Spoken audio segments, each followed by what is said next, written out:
following message has been transmitted at the request of the Ottawa County Emergency Management Agency. A general emergency has been declared at the Davis-Besse nuclear power station due to a potential meltdown of reactor number 1. The release of radioactive material into the air and surrounding water is imminent. Additionally, an explosion may occur at any time. Therefore, the Ottawa County Emergency Management Agency has issued a mandatory evacuation order for residents within 10 miles of the Davis-Besse nuclear power station. If you do not evacuate, you will be exposing yourself to radioactive particles and you will be putting your life at risk.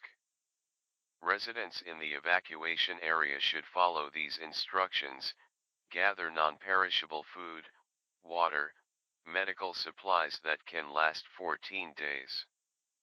Discard clothing worn at the time of this broadcast and place into a resealable bag. Change into clothing stored in a drawer or closet. Bring a battery-powered radio with spare batteries to keep up to date on the latest information, as well as a battery-powered flashlight. If possible, drive with neighbors to reduce the amount of traffic on the roads. If you are disabled and/or you do not have a form of transportation, call 911. Most importantly, remain calm. Panic has been proven to make dangerous situations worse. Stay tuned to local media outlets for the latest information as it becomes available.